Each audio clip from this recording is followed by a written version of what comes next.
Selamat pagi Bapak Ibu yang dikasihi Tuhan. Gimana kabarnya? Semua baik? Mari sebelum kita mulai mendengarkan firman Tuhan, kita berdoa sebentar. Terima kasih Bapa, kami mengucap syukur segala perkara Tuhan lakukan kerjakan dalam hidup kami. Kami mempercayai Tuhan, kami dalam keadaan baik saat ini. Semuanya itu karena kemurahan dari Tuhan yang Tuhan berikan kepada kami. Tuhan, berkati kami, berikan hikmat dari Tuhan, dan urapi kami dengan kuasa Roh Kudus. Terima kasih Tuhan, terpuji namamu, di dalam nama Yesus kami berdoa. Amin. Saudara yang kasih di dalam Tuhan, Allah kita sangat baik. Kenapa demikian? Tuhan menjaga setiap kita pribadi, lepas pribadi, di dalam kondisi yang sangat baik saat-saat ini. Hari-hari ini hari-hari yang cerah. Kadangkala suasana yang tidak menguntungkan bagi kami, cuaca dingin, hujan dan sebagainya. Tapi saya percaya kita dalam kondisi baik, dalam kondisi sehat hari ini. Bapak Ibu yang dikasihi Tuhan, kemurahan Allah berlaku untuk setiap kita tanpa kecuali kepada siapapun yang berharap kepadanya. Minggu kemarin kita diajarkan bagaimana kita untuk belajar terbuka kepada Tuhan dan kepada sesama.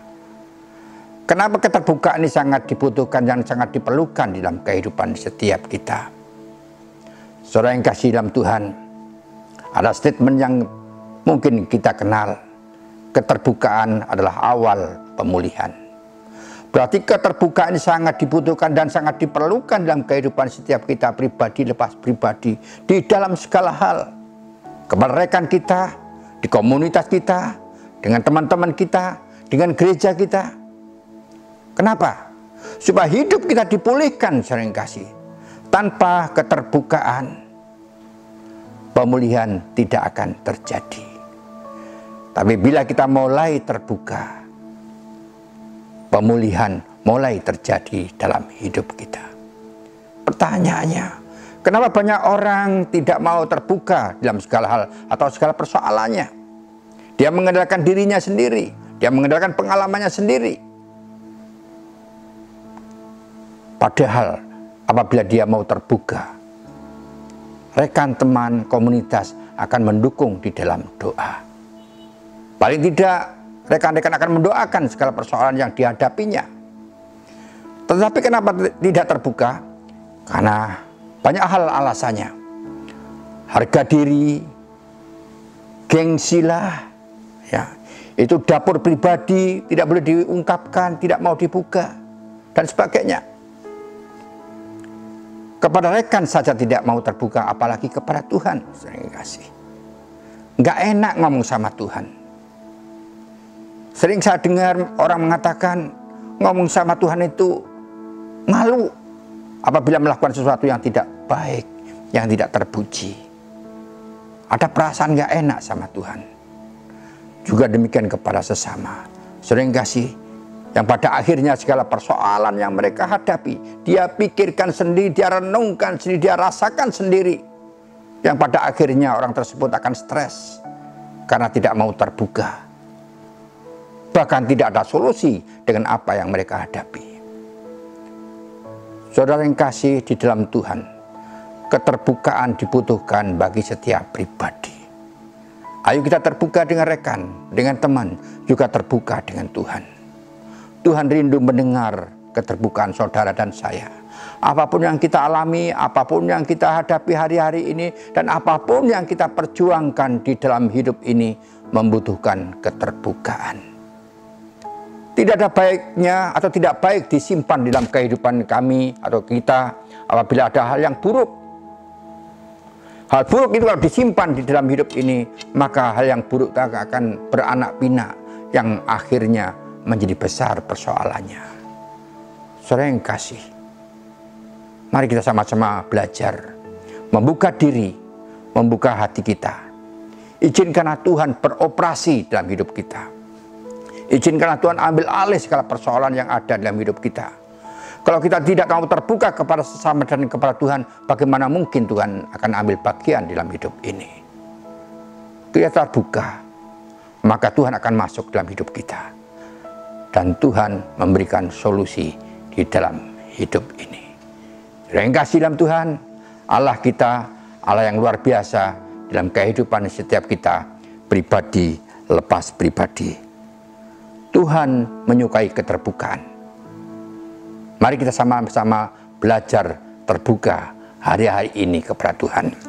Saudara yang kasih, dalam firman Tuhan yang akan kita dengarkan hari ini dengan tema diberkati untuk berbagi. Firman Tuhan berkata dalam kitab Injil Matius 19 di dalam ayat yang ke-19 berbunyi demikian, saudara yang kasih. Hormatilah ayahmu dan ibumu, dan kasihlah sesamamu manusia seperti dirimu sendiri.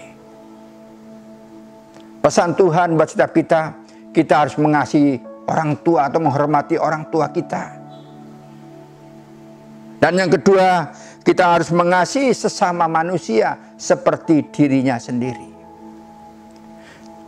Berbicara tentang mengasihi berarti memperhatikan teman kita. Ya. Mengasihi juga berarti peduli dengan sesama kita. Dan mengasihi juga berarti memberi atau memberkati dan berbagi kepada sesama. Saudara yang kasih di dalam Tuhan. Hari-hari ini banyak orang percaya stres menghadapi kehidupannya. Dia pikul sendiri. Dia nggak enak bercerita. Sehingga banyak orang yang percaya stres, saudara yang kasih. Dia lebih percaya dengan berita-berita yang hoak daripada berita yang sebenarnya. Hari-hari ini kita butuh hikmat Tuhan di dalam hidup kita. Kalau sekedar atau semua berita yang kita dengar itu kita terima dan kita telan mentah-mentah, kita sendiri menjadi stres, saudara yang kasih. Saudara yang kasih dalam Tuhan, kalau Tuhan berkata kepada setiap kita pagi ini, kasihilah sesamamu seperti dirimu sendiri. Mari kita sama-sama belajar mengasihi Tuhan. Mengasihi bukanlah untuk direnungkan, tetapi mengasihi juga tidak perlu dibayangkan. Tapi yang perlu kita lakukan, yaitu kita mengasihi, kita buktikan bahwa kita mengasihi sesama kita seperti diri kita sendiri. Memang benar, mengasihi membutuhkan pengorbanan. Kadang-kadang harga diri kita korbankan demi teman kita. Waktu kita korbankan buat teman. Bahkan apa yang ada buat kita berikan buat teman karena kita mengasihi dia. Saudara yang kasih, pelajaran yang luar biasa yang Tuhan berikan buat kita pagi ini. Mengingatkan kehidupan ini, bahwa kita dalam kehidupan ini harus hidup saling antara satu dengan yang lain. Saudara yang kasih, di dalam kitab Injil Lukas juga demikian berkata buat setiap kita yang sering kita dengar dan kita baca. Injil Lukas pasal yang ke-6 dalam ayat yang ke-38. Firman Tuhan berkata demikian, berilah dan kamu akan diberi. Suatu takaran yang baik, yang dipadatkan, yang digoncang, dan yang tumpah keluar akan dicurahkan ke dalam ribaanmu. Sebab ukuran yang kamu pakai untuk mengukur akan diukurkan kepadamu. Saudara yang kasih, berilah maka kamu akan diberi. Ya. Kuncinya ternyata yang pertama kita harus memberi, saudara yang kasih. Berilah maka kita akan diberi oleh Tuhan. Nah tentunya apabila kita tidak memberi, sulit rasanya Tuhan akan memberi kita. Karena inilah kunci daripada firman Tuhan. Firman Tuhan tidak dibalik. Ya, kita diberi untuk memberi, atau berilah supaya kita diberi oleh Tuhan. Saudara yang kasih dalam Tuhan, saya sangat senang mendengar kesaksian daripada teman-teman kita di minggu-minggu yang kemarin. Teman-teman kita bercerita di dalam kondisi yang susah, dalam kondisi yang sulit seperti ini. Siapapun orangnya, hari-hari ini kita merasakan bersama bahwa kesulitan dalam menghadapi kehidupan ini kita sama-sama merasakan. Tapi kesaksian itu mengatakan di dalam kondisi yang sulit, dalam kondisi yang susah ini rekan kita bisa berbagi. Dan apabila kita memiliki sesuatu yang berlebihan, kita memberi atau membagi, itu hal yang biasa karena kita hidup berkelebihan, saudara yang kasih.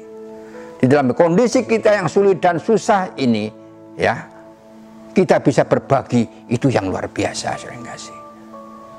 Dan ternyata kasih Tuhan dinyatakan. Kita belajar memberi, bahkan dia sendiri berlebihan. Dia sendiri juga heran, mengapa demikian? Ya, di dalam kondisi yang sulit, dia berbagi kepada sesama, kepada rekan dan saudara, maka dia juga diberkati oleh Tuhan. Dan itulah cara Tuhan memberkati untuk setiap kita. Saudara yang kasih di dalam Tuhan, mari kita belajar praktek di komunitas kita masing-masing. Saling terbuka, saling mengasihi, saling peduli, saling menyisihkan waktu untuk berkunjung, untuk berdoa, untuk memberkati rekan-rekan kita. Supaya kita sama-sama terangkat. Supaya kita sama-sama hadir di hadapan Tuhan. Sama-sama bersyukur kepada Tuhan atas kasih karunia yang Tuhan berikan kepada setiap kita. Saudara yang kasih, saya percaya inilah janji Tuhan buat setiap kita. Dan saya yakin percaya setiap kita rindu diberkati Tuhan. Kalau saudara dan saya diberkati Tuhan, ada tujuan dari Tuhan supaya kita juga bisa berbagi kepada orang lain. Saudara yang kasih, dan janji Tuhan itu apa, saudara yang kasih? Takaran yang baik, ya, takaran atau timbangan yang baik, takaran yang baik, yang dipadatkan, yang digoncang, yang ditumpah sampai keluar, akan dicurahkan ke dalam ribaanmu apabila kita mau berbagi kepada sesama kita. Saudara yang kasih, kita diberi untuk memberi, kita diberkati untuk memberkati. Saudara yang kasih, kasih Tuhan luar biasa untuk setiap kita. Tidak ada selesainya, tidak ada tamatnya, tidak ada lulusnya. Kita belajar dan berbagi kepada sesama. Saudara yang kasih, mari kita sama-sama renungkan firman Tuhan yang luar biasa indah buat setiap kita. Melalui perenungan kita belajar bersama menghadirkan Tuhan di dalam hidup setiap kita. Kita buka hati kita hadirkan Tuhan dalam kehidupan setiap kita, pribadi lepas pribadi. Saya percaya ada campur tangan Tuhan yang luar biasa yang Tuhan kerjakan dalam kehidupan saudara dan saya. Tanpa pertolongan Tuhan, kita tidak mungkin kita bisa hidup berbagi. Tetapi bersama dengan Tuhan, kita bisa. Bersama dengan Tuhan, Tuhan memberikan pengajaran dan kemampuan kita untuk hidup saling berbagi kepada sesama. Saudara yang kasih, mari kita hidup saling mengasihi, saling memperhatikan antara kita, antara sesama kita, baik di komunitas maupun di luar komunitas. Tuhan memberkati untuk kita.